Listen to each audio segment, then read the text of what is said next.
Pushing that pressure, I'm slapping the B on the dress. I'm slapping this bitch like a rest. Lil' bro, get the flex, and if I tell him slide in this bitch, he gon' charge in this bitch like a test. If I get the slide in this charge, you gon' whine in this bitch. Cause you hit, you gon' miss him forever. Bitch, I'ma strip on a young nigga fit. It's like the Rangers just missed the umbrella. Box on the back, I'ma click to the right of this bitch, and this bitch ain't plastic, it's metal. Send me a fuck nigga straight to the death. Get niggas these 10 milli mil shots forever. These niggas ain't clever, I'm smoking on pink pretty pebbles. I tell this bitch get on my level. New Billy, I'm for you. Bill looking fine in this bitch, I just got a new line in this bitch. Lil' bro like a barber. He get niggas liners and shit, don't make him come line up your click. I reach in my pocket, pull out some astonishing shit. We look like a comic event. I made a 10 before it hit 10. I sold a 10 at 10.56. I get a million at 4.56. Give us some extra G's for the shade. I can do the macarene from the cave. I play it like Shakareem in the pain. Cincinnati wanna book me. I pull up and pretty bitches throwing pussy. I pull up in South Korea wearing Gucci. I'm finna drop a lid with a hoochie. My daughter Rosaline to the moon. That nigga super green, he a goof. Young nigga swinging beams out of hoop. That my little woo woo make a move. Pretty bitch wanna lick me and screw me. She see me in Prada and Zoopy. I'm selling Prada and Prada and Louis. I'm selling Fitty Osaki into it. Mason Margie at the airport. I be fly as hell like a stewardess. I fuck around back a stewardess. I got Stuart Little from the cruise ship. I got DMRs for the bullshit. Carry slanging that hard at the poop. I be giving that all to your baby. I be stabbing her 21 savage. She be grabbing me, calling me daddy. I be smacking her ass on the panty. She be booty hole like she tanning. I got Cheerios, I got hella O's, I got Calicos like Miami. Swamp niggas selling swimming. Got a bad bitch named Tammy. She be sucking that dick with no hands in. Get on that bitch and she spit on that shit like she hitting the national anthem. Got a Hellcat and it's dancing. Know you smell that? It's from my man's them. Can't inhale that, I won't pass it.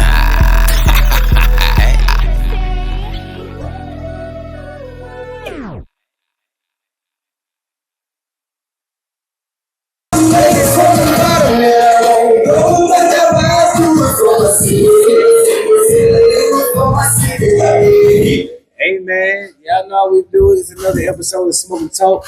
I'm your host, Zoe Vanguard. I'm your girlfriend's boyfriend. I do this shit for the north side, the south side, the west side, the east side, 636. You know, St. Charles all around this great city of ours. As long as you represent the arch, I swear to God, I represent with you and for you, man. Look, this is Smoking Talk. We put this platform together to give all artists their props and their flowers, right? Some artists have been doing it longer than others, so deserve their flowers, man. And we want to thank them, and we thank them for giving us motivation, putting on for the city, and making the city look good, right? And we give props to the ones who's doing it right now today, right? Because they're our future. And we have to let the future know that we with them and we respect them and we see them as well. No matter if you agree with their music, none of that. We respect them, that they are our future. And that's what Smoking Talk built on. We are documenting history right here at 4423 South Kings Highway 303 314 Smoke Shop. We got over 200 episodes of all different individuals, artists, business owners, nonprofit organizations, things like that, right? For the last 20-something years in St. Louis, we had a lot of great artists of all kinds, from rock bands to rap to R&B, what have you, whatever, just name it, and greatness, where they travel and the people know that they great, and they didn't have a chance to hit stardom for whatever reason, because we don't have like a Def Jam building or a Universal building, shit like that in our city, because if we did, there'd be a lot of these people around here rich, man, and because we don't have those things, I took the time out to say, look, I seen y'all, I want to thank y'all, y'all motivated us, and keep on pushing. And thank you for the motivation. And that's what Smoking Talk all about. And we always start off our show with thanking everybody, man, because it's a blessing, man, for people, for you make a call and people answer. We just talking about that with LP to the T on the show, where the brother called out St. Louis with sincerity in his voice, and they heard and they answered. And it's the same thing right here with Smoking Talk. Or we asked the artists to come out, or the business owner, and they showed up. And our first interview was Kenny Knox. Shout out to Kenny Knox. Shout out Kenny. Yeah, he took the first interview on Smoking Talk. He could have just sat there and said, you know what, bro?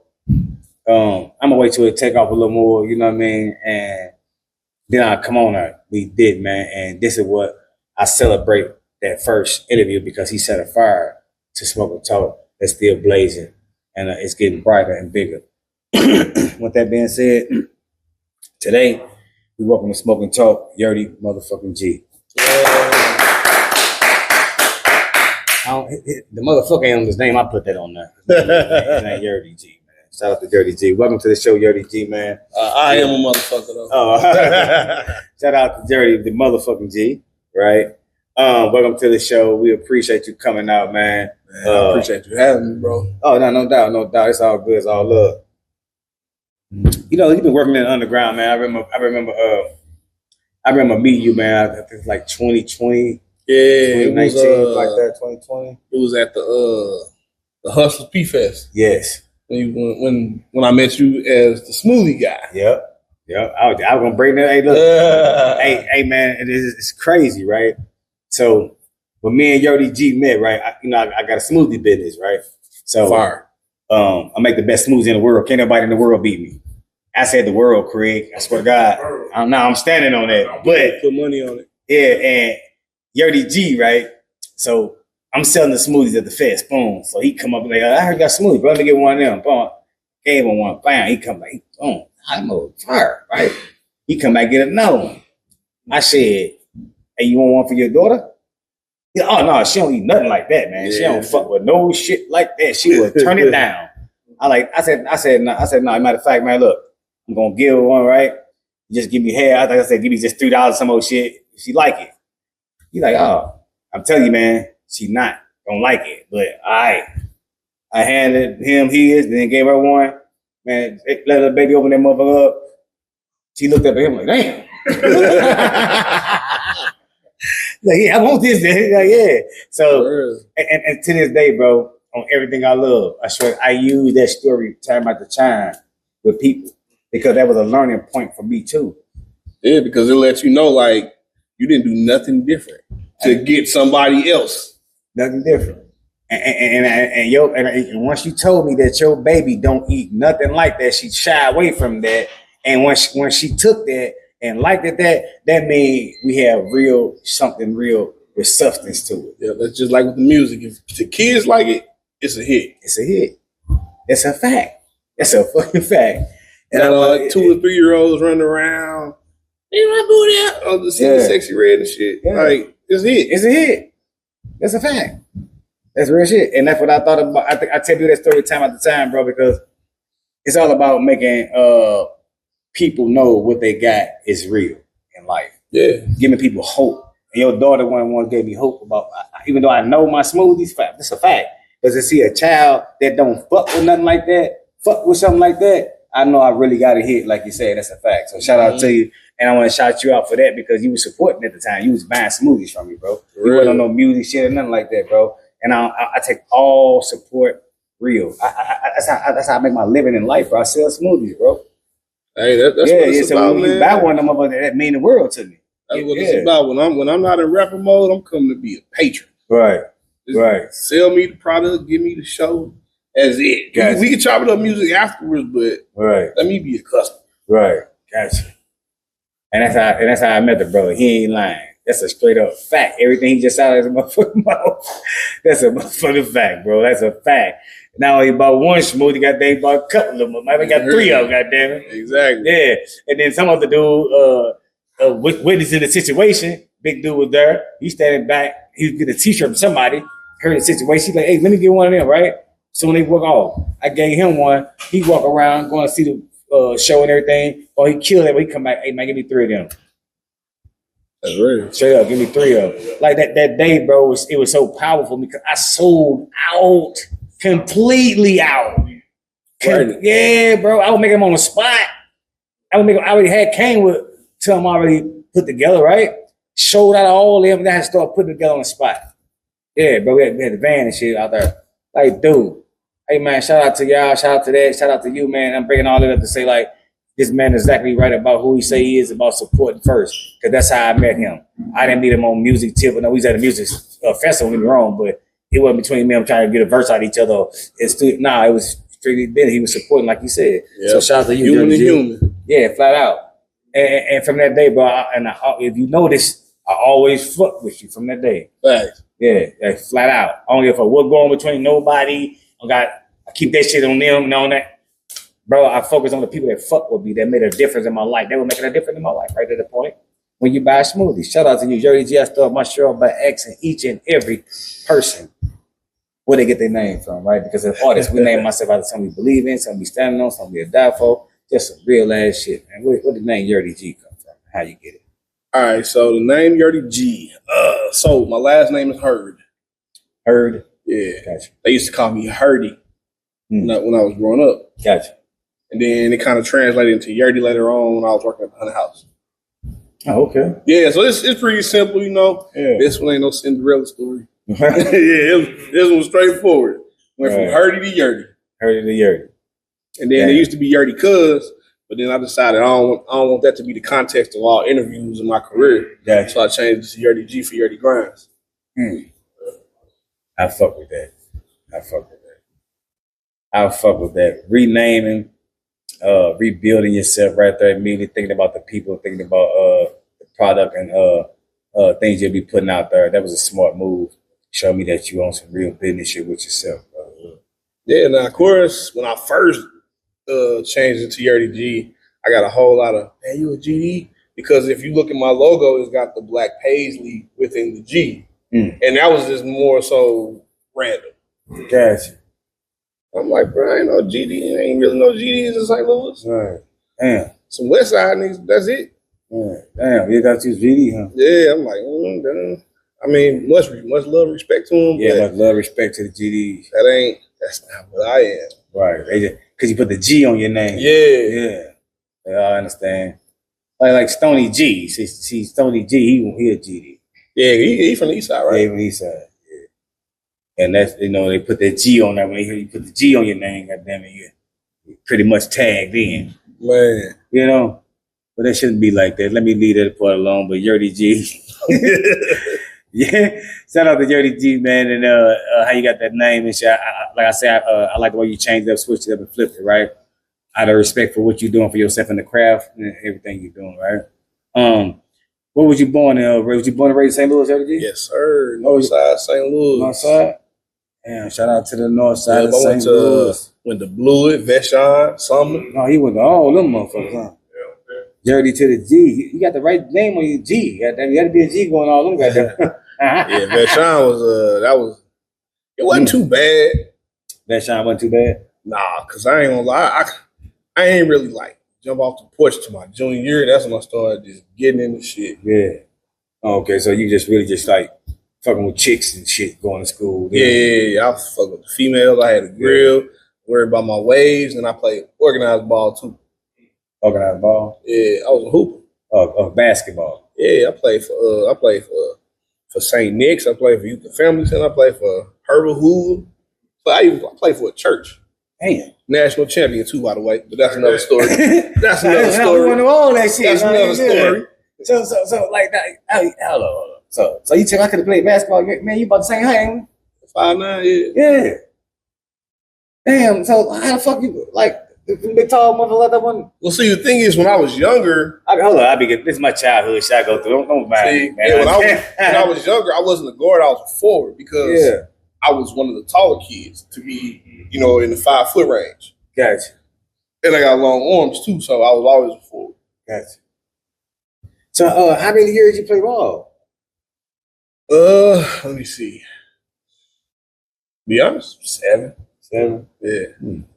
Yeah, because I didn't actually start playing ball like in the organized way in the 5th grade. Oh, damn. 5th grade. But I used to hoop like in my backyard and shit, like in the neighborhood in the alley. Did y'all have a rim or the crates? Milk crates? We had both. We did too. We had crates. Then we got finally we got one of them hoops. And then we had coop on one end and crate on the other end. Then we used to go to fairground too. Oh, okay. So you go to fairground hoop? Yeah, because there they got a double rim. That taught us how to shoot. Boy. Gotcha. Because if you could score on a double rim, you could score on any rim. Damn. Yeah. Tell me. See, I ain't know none of that. I don't, Real double rim teach you how to be T-Mac. Oh, the double rim? What's the difference? Man, you go out there and play on a double rim. If you a natural pure shooter, double rim, you're gonna be missing shit. Oh, for real? Yeah. Well, because the motherfucker's so fast, huh? So it's legit a double rim. It is thicker though also. Right. So shots that normally go in, they hit that first or that second rim, bounce back out. Fuck no. Yeah. Oh no. Hey, the whole time I'm thinking them motherfucking rims just for motherfucking gonna tear it up. Oh. Damn. So the double rim will make it pop back out, goddamn it. See, all nets, you trying to do one of them straight up 3-pointers and that motherfucker might hit that motherfucker. Mm-hmm. Damn. I just ain't. Excuse me. I ain't see. I ain't see. I thought you would say you played football or some shit. You said basketball. It was basketball. No, I actually So I tried out for football at Vashon, and I was like, "Fuck this shit! I ain't finna keep running." I wrestled too for Vashon. Oh, okay. Damn. What made you fuck with that wrestling and shit? Well, so I was naturally a fan of wrestling, so I got exposed to WCW first.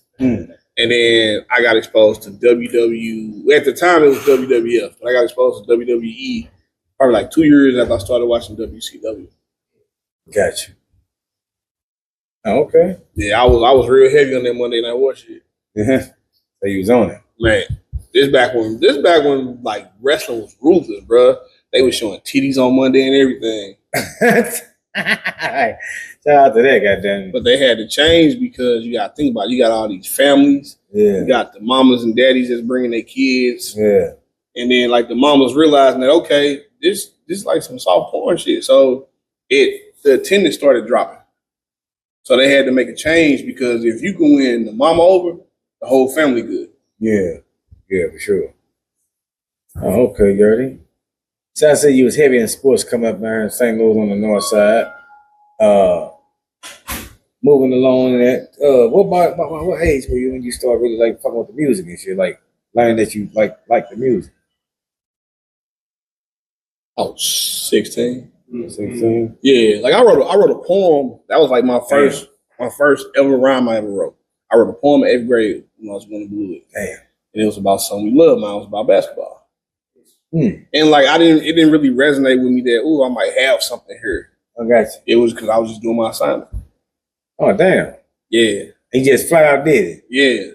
But also I used to print out lyrics in between 6th to 8th grade of songs that I really liked.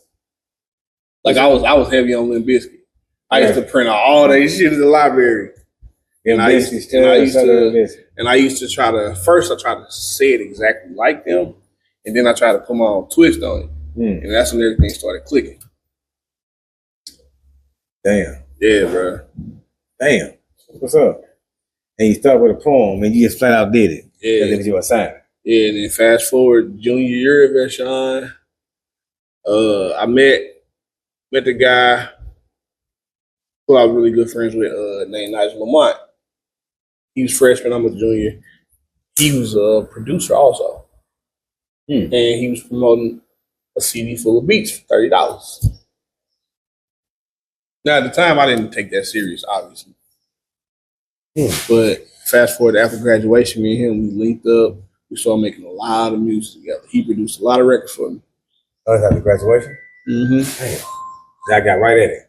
We got, not exactly yet, probably about a year after I graduated. That's when we got to it. Oh, okay. Yeah, so I graduated 2006.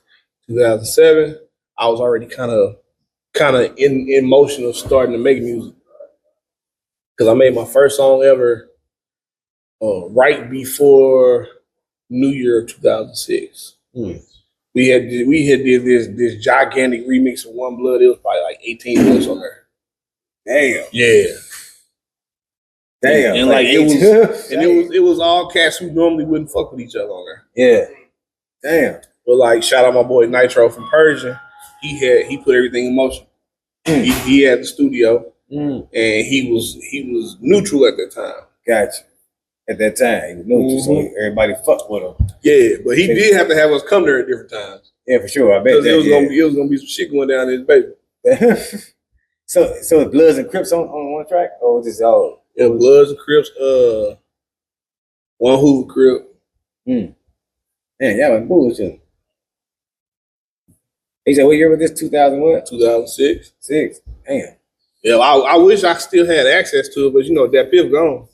Yeah. Oh, yeah. They took everything with them. Yeah, that's why I had all that old stuff at like before niggas knew how to use TuneCore and all that. Gotcha. Yeah, that Piff gone. So, and I don't even have none of that stuff no more because everything was on CDs. Back then, where you put the CD in the computer and you would save with the Windows Media Player. Yeah. Damn. Yeah, young kids don't know nothing about that. Damn. Yo, you been getting it in a minute, I see. For real. All right, you hooked up with dude. Y'all made some hits. You're out of high school. Your first time writing rap really was a poem. And I'm going to speak on that real quick, which is, 90% of artists that have been on here, right? We got over 200 interviews. Y'all all said y'all started, 90% say they started from writing poetry. Yeah, that's how it started. Man, it's crazy. Because poetry, sonically, it gets the creative juices flowing. Mm. The only difference is, like, if you're artist like myself, if you're real bar heavy, you're not thinking about the metaphors and the similes and nothing like that. You just getting straight to the point with the poem. Gotcha. And you know what, man? I'm gonna every time y'all say that too, and I had the same thought in my head. I had never wrote no poetry, right? And I'd be saying to myself, like, I'm gonna try. So today, I'm gonna take that thought and manifest it. Because I never did it. I don't wrote many songs and hooks and all that kind of shit, right? Verses or whatever, but I've never wrote poetry before. You should, bro. You should have wrote some poetry for Mike Check the Movie. Right. But you know what? I did have Mr. 8 to do the poetry on there because I know that's part of what we do. Yeah. So yeah, I should have, man. And I'm gonna get on that, bro. I'm gonna take that to heart and do it. Wow. Watch, look, write some poetry and read it to your girl. She gonna be like, damn, you do this too? Not my girl. She gonna say this stupid ass shit. Go write another one. That sounds stupid. I got it. Right. You can smoke all that goddamn weed. You wanna write that stupid shit. Write another one. She plays too goddamn money, man. For real. But yeah, Yerrty, man, I'm really gonna do it. I'm gonna do it, bro. Straight up. Thank you for the encouragement on that too, man. Because I done heard y'all say it, and I wrote a many raps and shit, bro. I know I can do that, bro. I'm gonna take that to heart and do it. Shout out to you. Hey, look, it's the same thing. It's just, and I see that now, like shit, because it have to be y'all all saying the same. So I'm gonna take it and do it. Yerrty G, you coming up? You're out of high school, got to the music. What encouraged you to get to the music, bro? So pretty much, it was just I had to make a choice because with basketball, I actually got an injury 2 weeks before the national championship game when I was playing for that church. Shout out Bethlehem, by the way. So I sprained my MCL and my LCL. Yes. I was supposed to be down for like 6 weeks, but I'm like, nah, bro, we got this championship game coming up because it was a tournament. So I forgot the name of the league, but it was all church people. Gotcha. I'm talking about some straight hoopers, bro. Straight hoopers. It's like Cash USC, AAU leagues and everything. Yeah, because they don't drink or smoke, goddamn it, so they ain't shake. Yeah, so wait for the church. I'm talking about that specific tournament. I actually didn't even score none in that whole tournament because I was still hurt. All right, damn. And I knew I was gonna get limited playing time. When she was out there? I was out there. I think for the whole tournament, I probably played like 14 minutes. But I knew that was gonna happen though. And so at that point, like, I said, okay, music, college, get a job. Because that's the only thing we had. We're still dope. Right. Because we didn't have the resources that we have now. Right. So you're like, now, look, you can make money on Facebook. Yeah. Yeah, we didn't have that, though. So I said, okay. I said, well, shit, I ain't getting no scholarship. So I don't want to go to college. I ended up going to college anyway, though. But later on. Gotcha. So, yeah, music, I said, this the way out. Excuse me. Well, you see the way out with the music. Get right on it. And you're in the game. Where you start off doing shows at? My first ever show was at Club Legit. Club Legit? Yeah. So, you remember Smoothie and T, the company used to do the lock-ins at the Palace before they moved to Club Legit? So I was on their street team. Okay. So I'd already had a relationship with DJ Smooth, DJ Radar. Oh yeah. I'm sorry, not DJ Radar, DJ Static. That's who it was. We used to call him Mike Jones because he looked like Mike Jones. Mm-hmm. Yeah, I had a relationship with DJ Static, DJ Smooth, and then J Dep. Do that kind of run around the motherfucking club. Yeah, I had a relationship with all of them already because they knew me from the street team. Right. So I was at all the lock-ins. And that bitch till 6 a.m. on Saturday. Tired as hell. Hold it down. No car, no nothing. Damn. I'm talking about catching the bus home. All right. Had a ball though. For real. Shit, it's worth it. At that age, any goddamn way. Yeah. We performed the One Blood song at the New Year's lock-in going into 2007. So he got out there immediately. Yeah. And this was back then before niggas even think about making show mixes. So this whole 9-minute ass long song just playing. Right. They fucked with it though. Yeah, that's what's up. I bet. You see how different artists it wasn't the same persons for 9 minutes. Yeah. Exactly. And then after that, I didn't make no more music to that summer of 2007. I made my first solo song. It's on YouTube right now. It's called Just Because I'm Preppy. Just Because I'm Preppy. But it's spelled Becuzz. And that song took over, bro. Damn. That song took over. I could never actually get through the whole song without niggas fighting or anything. God damn. Cause it was during the crunk era. Yeah, gotcha. And even then I was bar heavy. Oh, okay. Yeah, I just didn't know how to fully deliver and rap until way later on. I ain't started actually spitting and getting polished until probably 2010. Yes. Okay. Got that straight. Holding it down. Damn. You been out there a minute. Just Bel Air holding it down. Yeah, man. Shout out to that Bel Air. Goddamn it. Tell that Bel Air, man, doing working wonders right now, right? I feel beautiful. I feel smooth. Right? Hey, niggas can call themselves beautiful. Yeah. Y'all want equality. Yeah. If you want to say he beautiful, let him call himself beautiful. I said feel. Yeah. I said feel beautiful, man. Exactly. Hey, man. You know what? Ain't nothing wrong with being beautiful, man. As a matter of fact, you feel me?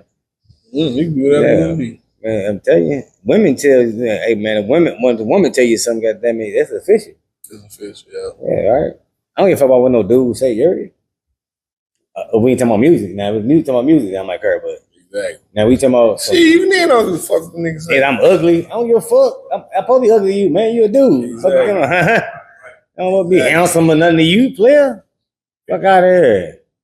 Yeah, but Yerrty, shout out to you, man, holding it down, moving around. I heard everything you're saying, man. From growing from the north side, doing first poetry, playing basketball for the church, and going to the championship of Bethlehem. You know, I heard all that, bro. You know, I be listening, bro. I be listening because this is one of my favorite parts, right? I can't say that I don't know you, bro, because I do know you, right? But I am getting to know you a little better today. We're getting a little personal. Yes, sir. But I have sat down and talked with you before, and this part that I'm about to talk about now and bring up, we're going to go back to the music too, but this part, I remember us having a conversation, and I was asking about the mask and the hunted stuff and, all that Halloween stuff, and then you told me, man, I work for a haunted house. I did this. I had to work in this type of place, and I came up with it from that, right? And you say you implicated to your music. You remember telling me that? Mm-hmm. Fuck your life. I remember it vividly because a lot of people do want to know about that. Because first thing a lot of people ask, why you wear that mask and why you into this? And I remember asking that you broke it down to me and said. And you told me how you implicated into what you was doing, bro, and it made perfect sense because you love what you do, right? You should love what you do anyway, right? No matter what job it is. Exactly. And when you explained it to me, I just took it hey, you actually was in love with Halloween type of mask and working in them spook houses and tunnels or whatever you tell me about, and you love doing that, and you also love doing music. So if you love doing these two things, why not bring them together? The Day of True Love, and I understood that, bro. And you can elaborate a little more on it, but I just wanted to let you know that I do remember that because, like, the reason it stuck out to me, bro, because I'm one of the ones that believe in bringing sauce to the game, right? Yeah. Right. Sauce. The sauce. I mean, like this R&B chick, Ali, right? Back when Mike Check Monday was going on, and she an R&B singer, right? So she'd come to the show, and she looked good with her outfit on, right? And then she had like about 4 dancers and shit, right? Oh, yeah. They had all the same little dress, mini skirts or whatever they have on, or biker shorts or whatever they day or whatever. And she sang, right? And they danced to everything, and she'd jump in with them here and there, it's like a real performance, right? Right. She gave it an experience. She gave an experience, right? And I call that bringing sauce to the game, right? And that's what you did when I seen you. That's with the mask and performing with your dirties and shit like that. With that, that's bringing sauce to the game, bro. That means you trying to stand out. That means you want to be seen. That means you're trying to be like everybody else, man. And that's what I think make a great artist. Yeah, see, that's I don't take nothing away from nobody how they do that shit. Don't get me wrong, but when you bring sauce, man, you have to bring sauce, man. See, that's one thing about me. So I pride myself on thinking globally, not locally. That sound like a jab. I know it does. Nah, but yeah, I pride myself on thinking globally because realistically, all of us here that got any type of motion, whether it's a lot or a little bit, we are only going to get so much bigger here, so much. Because it's everybody knows everybody. Right. Of course, you can always get exposed to a few new people here and there. But for the most part, St. Louis, as much as I love the city, this is one of those cities that we pick up on things late. And also for the artists, like we've been grinding for years, like, okay, like Huey, God rest his soul. Pop Lock and Drop It was about 3 years old when it popped off. So yeah, people pick up on shit late.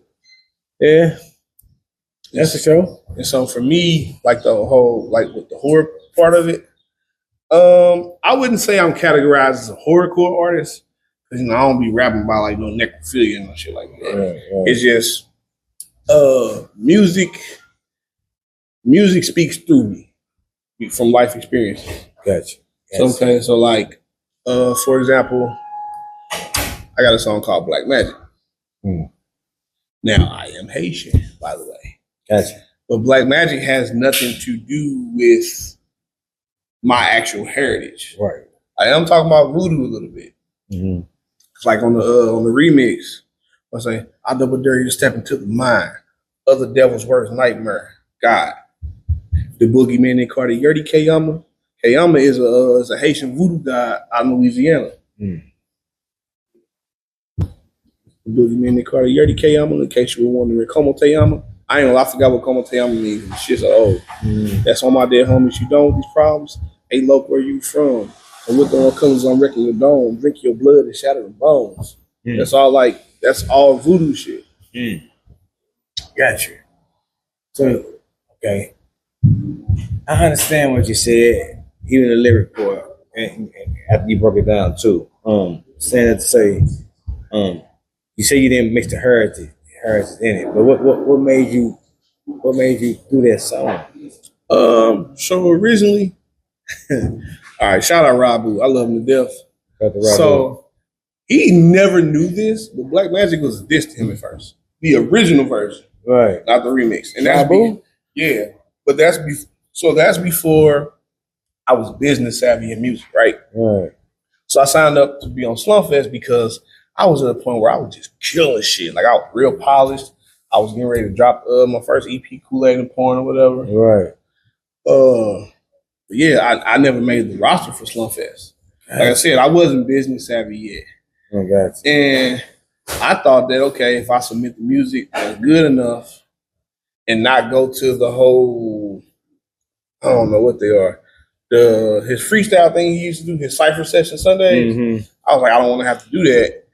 And I realized later on down the line that like the Slumfest crowd, like the backpacks, the hip hoppers, they want to see what you can do as an artist in person, even if you are, paying the fee to be on Slumfest. Right. And so I got mad because I didn't get put on Slumfest. I'm like, why the fuck didn't I get picked? Like I know I'm good enough. I already killed it on stage. music is, I'm going ape shit with it. Right. And so I dissed him. And it's crazy. I never said his name or nothing. Right. It was just like a 2-bar thing. I was like, I'm LeBron and you Derrick Rose, even though I'm saying I'm LeBron and you Derrick Rose. Some. I don't know. I fucking forgot. Because the songs were old. Well, I'm glad you forgot right now. Yeah. Because man, I ain't know that's what's up, man. Like I fuck with Rob Boo, man. Rob Boo, good brothers, man. Yeah, I love him to death, yeah, bro. I know you do. I heard you said it first. You know, like that's my boy. Like brother, I done some business with him because I didn't rented the blank space, and I did a headline show there. I was on Blank Fest. Many people I know that fell out was mad at them because of that type of stuff, man. Because like people don't understand what Slum Fest and you said it because you said backpack rapper and. No, you named it right. The conscious rappers, hip hop heads. Right? Yeah, like that core group of the names. I always call them hip hop over there. I don't know if backpacker this or not. I don't know. I would say no because a lot of people that are like purely hip hop, they kind of fall into the backpack category. So like you could put like Murs in that category. Gotcha. Or even somebody like Futuristic. Right. Well, so these artists at the time they didn't understand, bro. Like.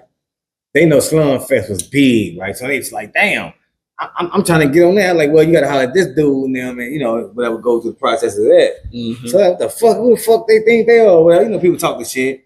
And they try to go get in there or whatever. And it wouldn't work for them or whatever. And they actually would get mad at the brother. And they get mad, fall out I'm talking about fall out, man, with them over that. So my thing was, I started noticing, like, that people didn't understand. So I'm like, oh, so y'all really don't understand. Like, this is hip hop and y'all street rappers. Y'all don't understand that. Because in the street rapper eyes, they don't have knowledge of what hip hop is, what culture is, right? They don't have the knowledge of that. So when a rapper see a show go on and this many people supposed to be there and these names, all these people there, and they said like, why I can't get on there, right? Nobody never took time out to teach the street rappers, right? True. And no, this is a fact. This is a fact. I watched it. I watched people go to war with them over this shit. And I'm telling the people that's going to war with them, like, I was ready to go to war. Yeah, I was telling like, nah, you can't go to war with them over there because this is why it's like this. So that's how I started noticing that there's a need for people like us with podcasts and certain understandings into the streets, right? Because I watched somebody really go get at them people, man, about trying to be on that shit, on their show with them. And I'm telling you, like, you don't belong over there. We over here. This street shit. These are hip hop. These are artists. When you go to their show, you're gonna see somebody swinging from the ceiling, right? On some ropes and shit, and painting with paint and brushes and shit, right? When you come down for mic checks, you don't see that. You see street motherfuckers in there doing what we do, handling, smoking, rapping. Enjoying, right? It's a difference. I had to show them it's a difference. And you got to embrace the difference and know the difference because, hey, nobody never told the street rappers that.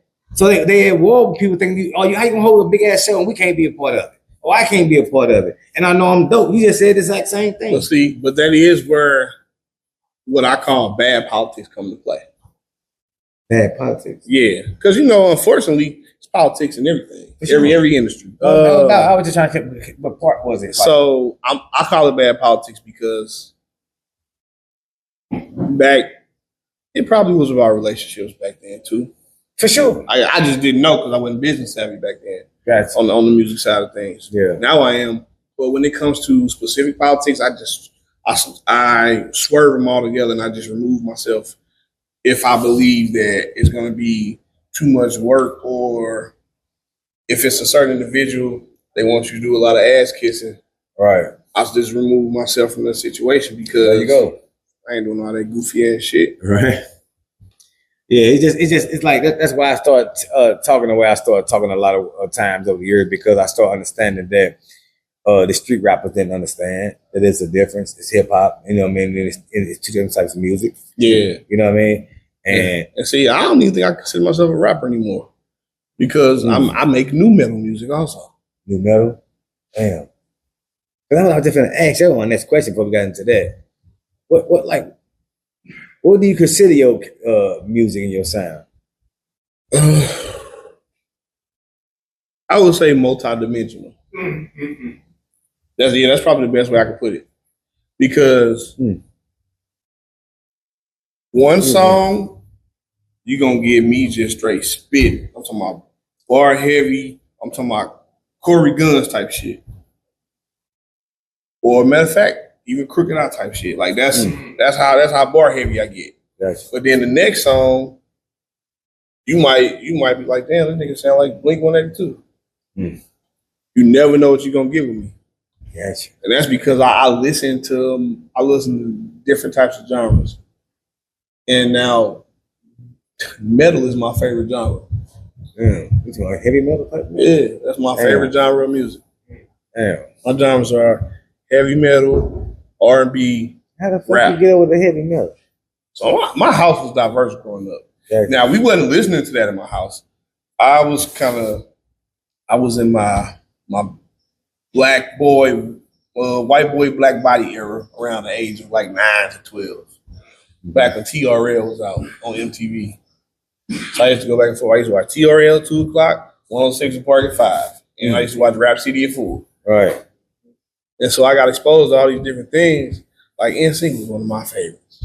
Insane. But unpopular opinion, I believe Backstreet Boys was better overall. I'm gonna talk first. Yeah, first. It's the first. If you compare the two, like both of NSYNC ain't on tour clearly, but if you go to a Backstreet Boy concert, they don't have to sing one word. They gonna dance the panties off your woman. Damn. You gotta go with that dance. I told y'all. I gotta learn how to dance and sing. The difference between the two is NSYNC had better hit records.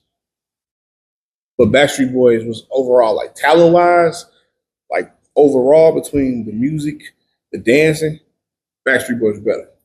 Backstreet. Like I say, NSYNC just had better hit records. So that's an automatic dub. Yeah. So did you listen to Kid Rock? Hell yeah.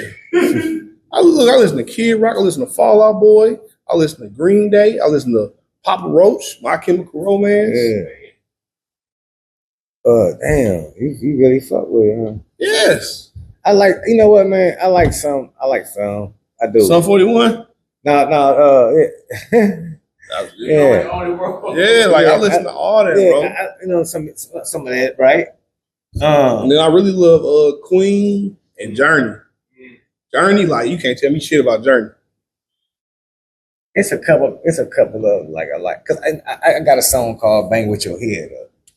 It's a heavy metal song. Rap. See, Yeah. See, if it's heavy metal rap, that would be considered new metal. Yeah.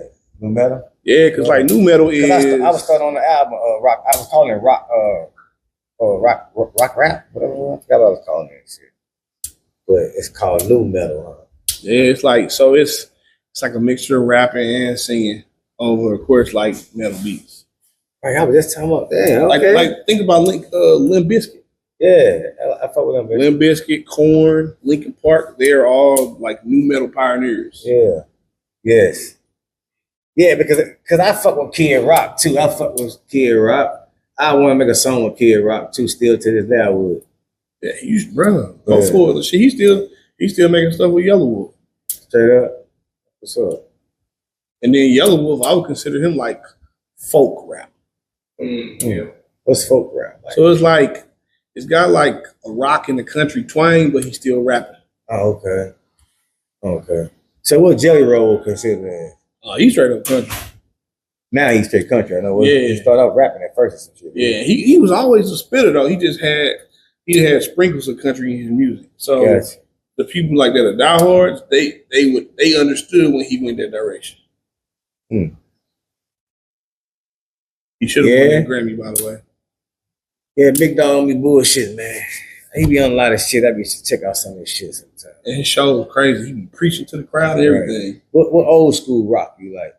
Old school rock? You like some of Kiss music? Kiss? Nah, I never got a Kiss. Damn.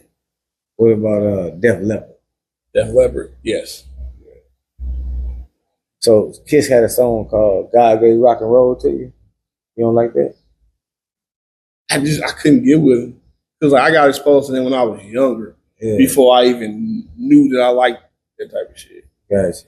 You know, I was like, I ain't fucking with this. So I got you. No, it's all good. It's all good. Right now, I'm just thinking, man. Like when I'm processing what you're saying to me at the same time, and I didn't even know you was on like that, like to switch it up like that, bro. I'm learning a lot about you today, for real, bro. I done seen you perform many a times, like real shit. You give a good show and shit. But like you say, some of your music, you do. Now that I'm listening to you and understanding what you do with music, now I understand your shows even more. Yeah, and it's like when I make like the darker shit that's horror themed, it's not like I walk into like, oh, I'm about to make this horror song. It's just I make the music based on like shit that happened in life. Gotcha. So like I got a song called called Smoke Drink. Shout out Lou Money, the producer. I got a song called Smoke Drink. So that kind of put me in the Bone Crusher era. Gotcha. Because I don't want to make music that's gonna make you fight. I want to make music to get the asses shaking. I want to make music, like throw y'all set up. Let's go, but we finna have fun while we in the bitch. At the same time. Yeah. Right. Got it. And then like I got a song called Rage. Once again, shout out Lou Money. Shout out Top of Lou Music Group. Shout out Lou Money, Top, AC Don, and myself. So with Rage, you can consider it new metal. On there, I was on my Eminem shit, bro. Yeah, right. Hey, bro, you got some hell of a genres of music you be doing, man. But I'm terrible. Listen, like, goddamn. And the thing is, I realized a long time ago, probably about, 2025? I realized probably 2021 that the music I make is not for everybody. Especially because like the generations of listeners have changed. Like they don't like bar heavy music. They call it whack. That's cool. It's not for everybody. I understand that and I'm okay with that. Yeah. But like niggas like us, I'm gonna say like the 28s and ups. They like the bar heavy music. Gotcha. The younger kids, they just want to turn up. That's it. And that's cool. So like, you know, I wouldn't expect, like if I had a chance to go with anybody on tour right now, I wouldn't expect to go like on a Rod Waves tour because they're gonna look at me like I'm crazy because of the subject matter. I wouldn't fit in with that crowd. Now, if you listen long enough, if I perform 5 songs, I guarantee you at least 2 gonna catch their attention. But at first they're gonna be like, who the fuck is this nigga? Looking like nigga, I'm the man. But say you guarantee them 2 gonna get them though. Yeah, oh definitely. That's what's up. Because like my palette's so diverse, I got something that's relatable to everybody. Man, you got a hell of a list of music that you just put out here on the platform so far, man. What you do, I ain't gonna lie to you, bro. It's very different. That's why I keep telling people, man. We have 200 interviews, over 200, and nobody else sat down and said the same story yet. Here's a story that we know for sure we ain't heard yet. And then the thing is like I never like aim to be different. It's just I just make music that I like to hear. Gotcha. That's it. Flat out. That's all. That's all. That's my own formula. Yeah, and you got your own follow up. People that don't like it. That's it. I make the music I like to make, and like you know, all thanks to the Most High, I have a core following. Like you know, Friday, we got my No Ceilings headliner and Pops. That bitch finna be packed. That's all I can say. That's all you can say. Like I go above and beyond, especially when it comes to shows. Like I have an actual stage set. I'm talking about stage pieces, intermission, an actual intro, wardrobe changes, everything. Damn. Yeah, I heard it right here, man. Yerrty, man. Like I don't care professional with it, right? I don't care if it was one person in the building. Yeah. I bet that one person gonna become a fan once I'm done with this 20 to 25 minutes. Damn. And then I got a hype man. Yeah. I perform with a live band. So your hype man, of course, they know all your music. Huh? Yeah. That's tight. And we rehearse. We rehearse every week. Every week. Once together, once without the band. I mean, once without the band and once with the band. So let me ask you this. If y'all got a show, if y'all got a show once a month, y'all rehearse for that show in between, before that month, each show? Mm-hmm. At the bare minimum, 2 times a week. That's the bare minimum. Gotcha. That's dope. That's dope. And then the thing is, I go with no vocals, which it's not a different conversation. It's a conversation that I'm tired of having with people because that's subjective. Because a lot of cats that are in our age group or older than us, they look at the young cats who perform with their vocals like they ain't shit. Yeah. And I disagree with that. Because some people, like the turn-up artists, they gotta have their vocals. Yeah, they got to.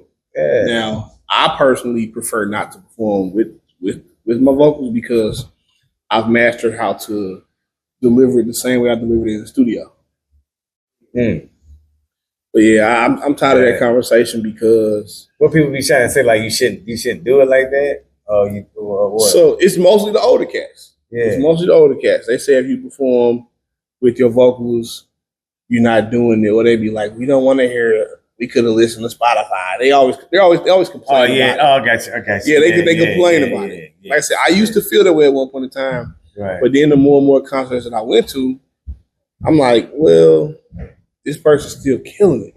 Like Tech, that's my favorite rapper. Tech kills it without his vocals. But I've also seen Kevin Gates many times. And I've seen him with vocals.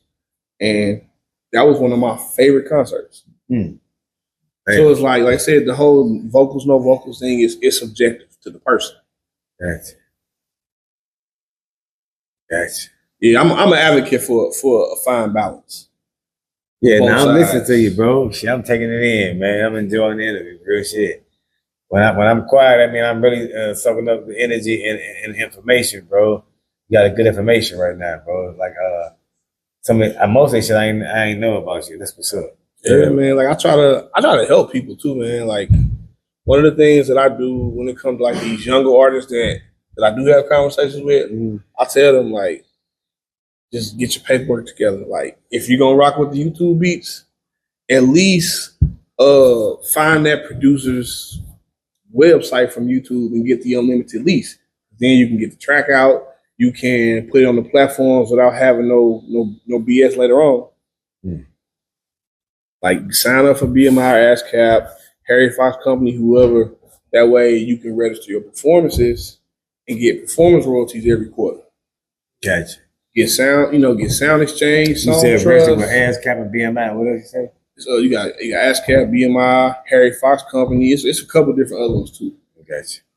And I'm like, if y'all really want some money, like I won't say dumb it down, but make different music that you can get with sync licensing. Just think about like all that music that play on like love and hip hop and shit. When they be going to brunch just talking shit, that be nigga songs that done got sync placements, and now they eating forever. Yeah. Where the sync placement come from? With that, see, it's so many different ways to get sync placements. YouTube do sync placement? Have you upload I don't know. That's a good question. I don't know. See, YouTube got what you call YouTube's a free school. Yeah, for sure. They take your songs and put them in certain categories, right? They tag your song get picked by any business, anything like that. I'm about to look at it. You get it when you upload through DistroKid and shit like that.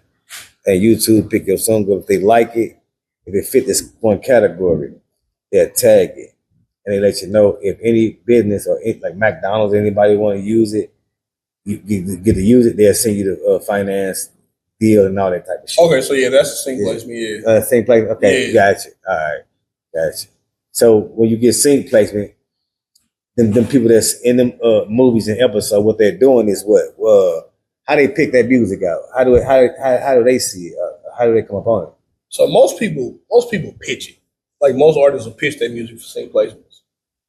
Or You know what I'm saying? Like the episodes of what you said, like the oh, you mean like hip hop they, or whatever, right?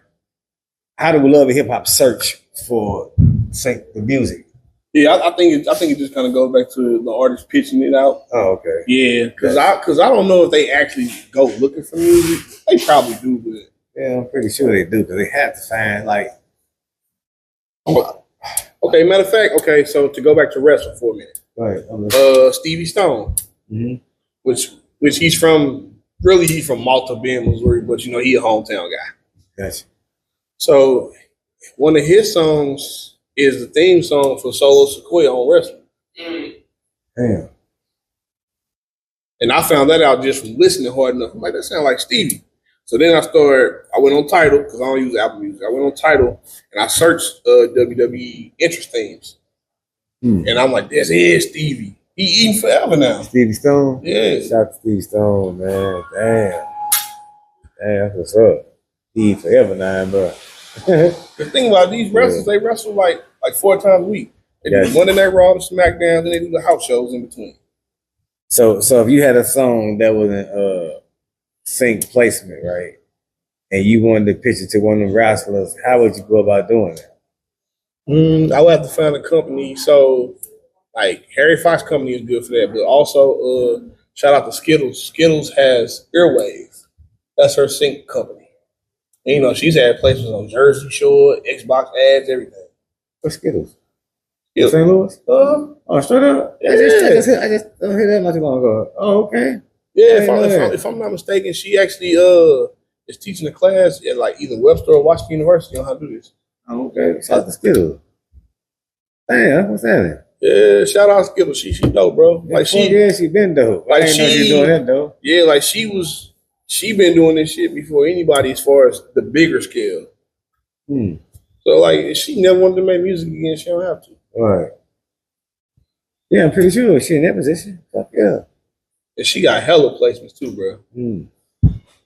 Shout out to Skittles, man, holding it down like that, man. I was talking to her, trying to get her booked on the show and shit, so we can. She got a lot of history in here in St. Louis. She deserves her flowers as well. So shout out to that. Yerrty G, man, you got a very interesting story, man. We didn't check you out. We didn't heard you today.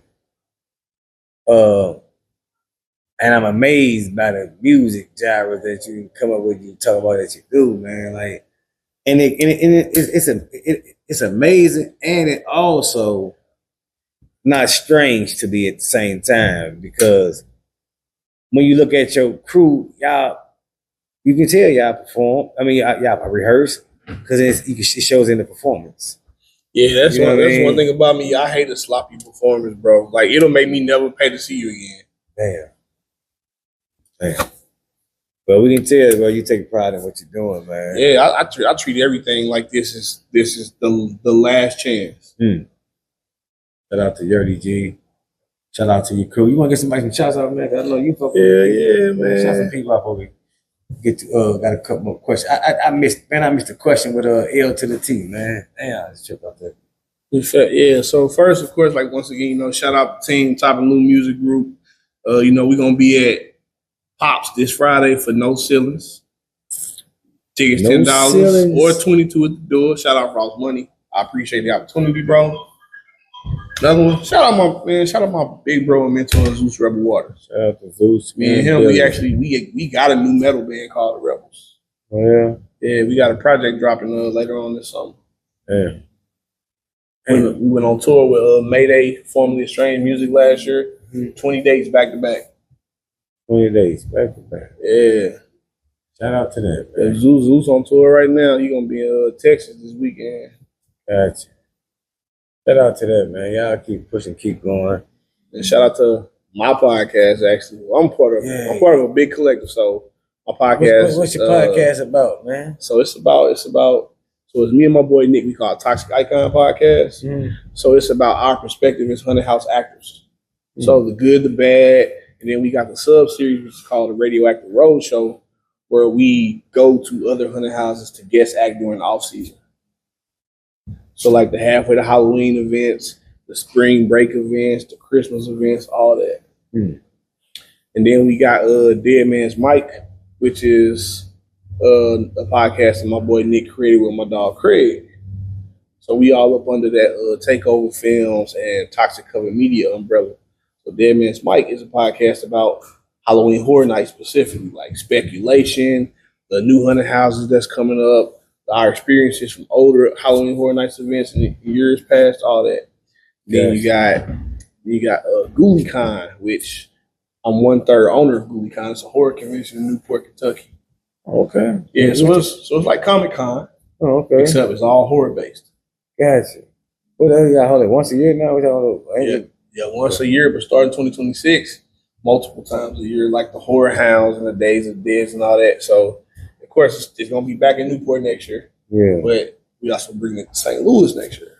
Okay. We don't get horror conventions here. Right. Yeah, we only get the anime cons and the comic cons. Gotcha. So y'all finna bring the full y'all finna bring the full thing to the city. Yeah, and then you know, like people like doing cosplay and all that. So we bringing the heat. Damn. So when you come there, what can we expect when we walk through it? In the con? Yeah, when y'all put this together.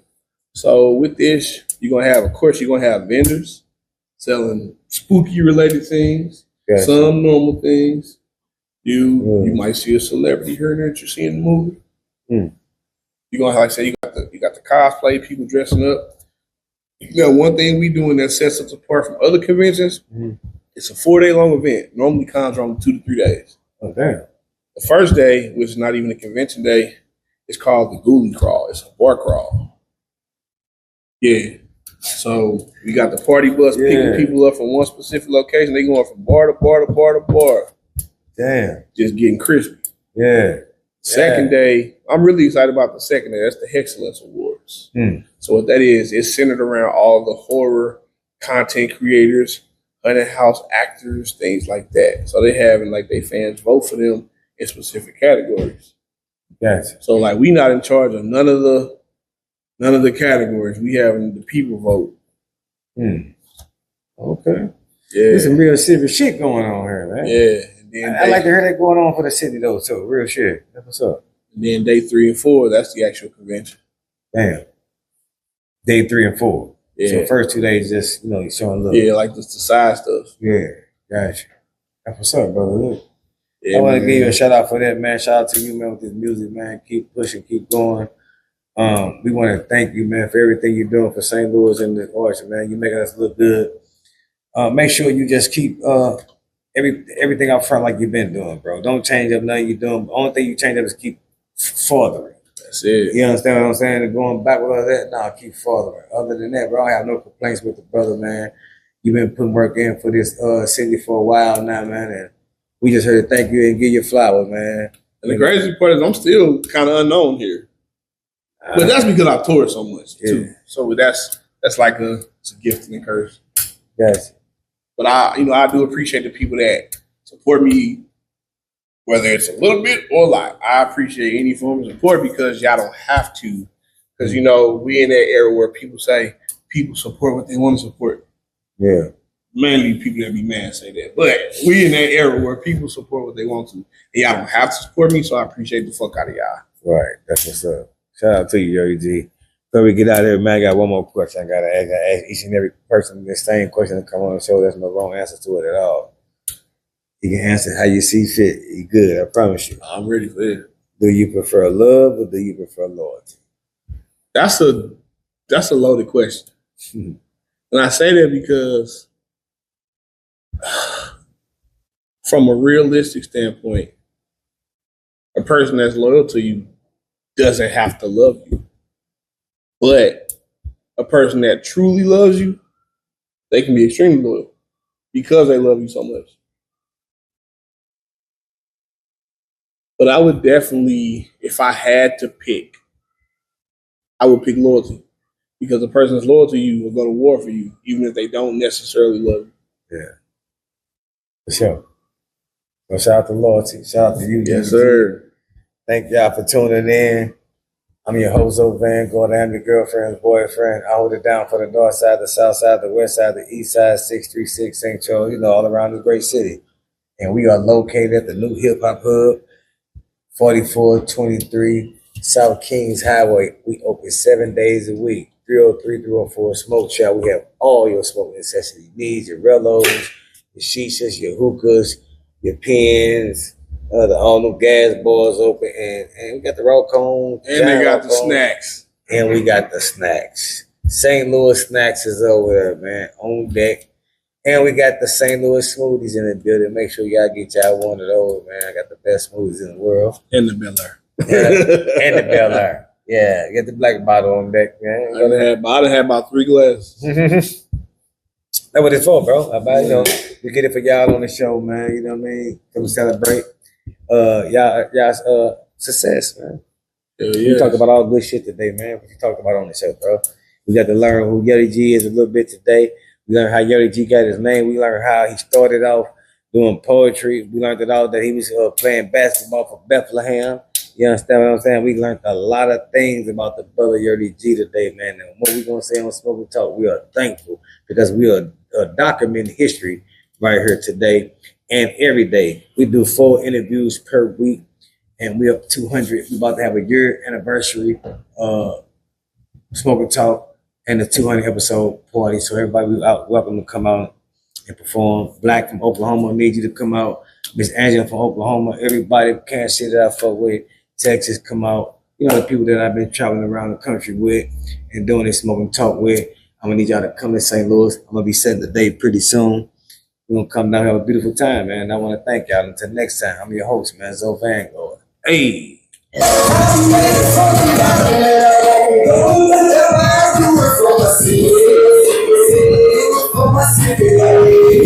Amen. Southside, Northside, City, St. Louis. Live.